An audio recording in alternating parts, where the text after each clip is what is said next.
Apple Card is the perfect credit card for every purchase. It has cashback rewards unlike others. You earn unlimited daily cash back on every purchase, receive it daily, and can grow it at 4.15% annual percentage yield when you open a high-yield savings account. Apply for Apple Card in the Wallet app on iPhone and start earning and growing your daily cash with savings today. Apple Card subject to credit approval. Savings is available to Apple Card owners subject to eligibility requirements. Savings account provided by Goldman Sachs Bank USA. Member FDIC. Terms apply. Sonoro and iHeart's My Cultura podcast network present Princess of South Beach Season 2. Did you miss me? The new season of lies, scandals, and skeletons in the closet. And I am proud to take office as your first openly gay mayor. This season, it's all out in the open.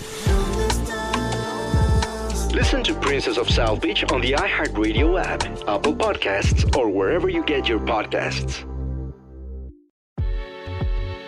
Hello. From Wonder Media Network, I'm Jenny Kaplan, and this is Womanica.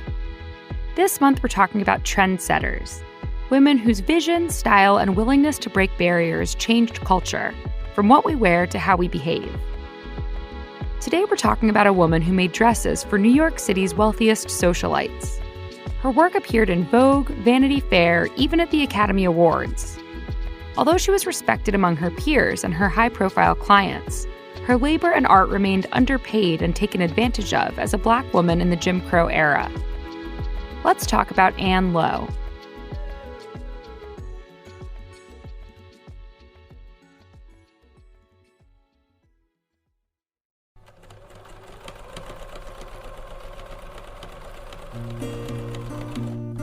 Ann Lowe was born in Clayton, Alabama around 1898. She was raised by her mother and her grandmother, who were both dressmakers.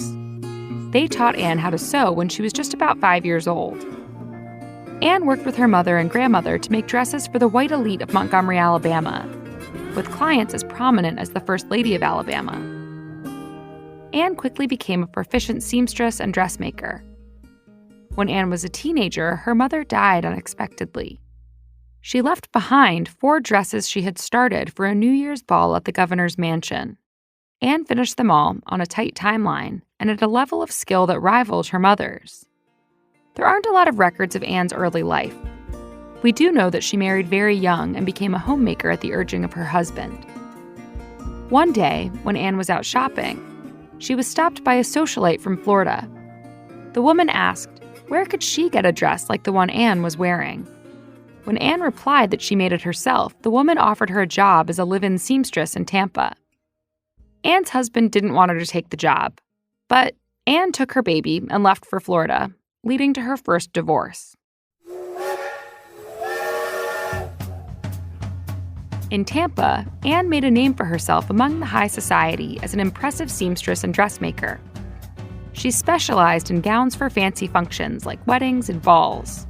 But she was eager to learn more about her craft. She found the opportunity while reading a magazine. That's how Ann learned about a design school in New York City. With the blessing and financial support of the family she worked for, Ann was off to New York. There, she was segregated to a separate classroom because she was Black. Despite the discrimination she faced from her classmates and the administration, she finished her design program in half the time and was a top student in her class. When she graduated, she moved back to Tampa. She worked for several years before saving up money to start her own shop in New York City. Ann rented a space in Midtown to make dresses. But by 1929, the stock market crashed. She was forced to close shop and work for other prominent dressmakers instead. In 1946, actress Olivia de Havilland took the stage at the Academy Awards to accept the Oscar for Best Actress. She wore a pale blue ball gown with hand-painted flowers trailing from the bottom of the dress, weaving all the way to the top. It was a couture design made by Ann Lowe. But even then, it was credited to the design house Ann worked for, not Ann herself. Eventually, Ann opened her own couture house, Ann Lowe Inc. on Madison Avenue. She was the first Black woman to ever do so. Her work appeared in Vogue and Vanity Fair, and she earned praise from contemporaries, including Christian Dior and Edith Head. Ann's most notable job was the Kennedy Bouvier wedding in 1953. She was commissioned to design the bridal gown for the future First Lady, plus the dresses for the entire bridal party. The dress made international headlines. That kind of exposure could have changed Anne Lowe's life. But when asked about the designer of her wedding gown, Jacqueline Kennedy simply said it was made by, quote, a colored woman dressmaker.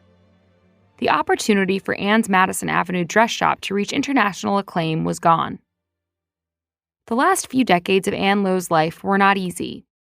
There were unfair contracts with Saks Fifth Avenue and a business partnership that ended. Then personal tragedy struck when her son, Arthur Lowe, died suddenly in a car accident. Arthur also managed his mother's business. After his death, she amassed a lot of debt. In 1962, the IRS closed down Anne's New York shop, over $12,800 in back taxes. After that, Anne worked for a few more years at smaller fashion houses. She also developed cataracts and glaucoma, impairing her ability to do her work. She retired in 1972 and passed away in 1981. She was in her 80s. Anne did not receive the same acclaim or praise as her white contemporaries during her lifetime. But her legacy paved the way for Black couture designers to make their mark in the fashion world.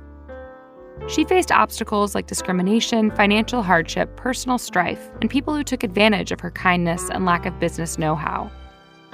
Still, Anne Lowe constantly reinvented herself and kept working at her lifelong passion.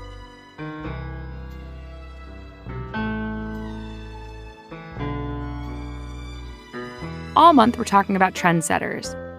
For more information, find us on Facebook and Instagram at Womanica Podcast. Special thanks to Liz Kaplan, my favorite sister and co-creator. As always, we'll be taking a break for the weekend. Talk to you on Monday.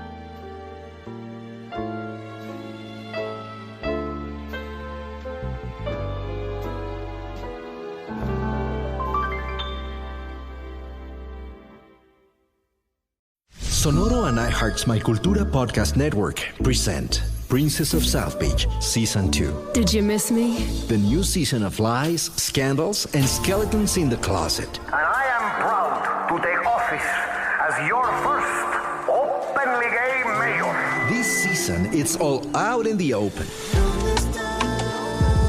Listen to Princess of South Beach on the iHeartRadio app, Apple Podcasts, or wherever you get your podcasts. Malcolm Gladwell here.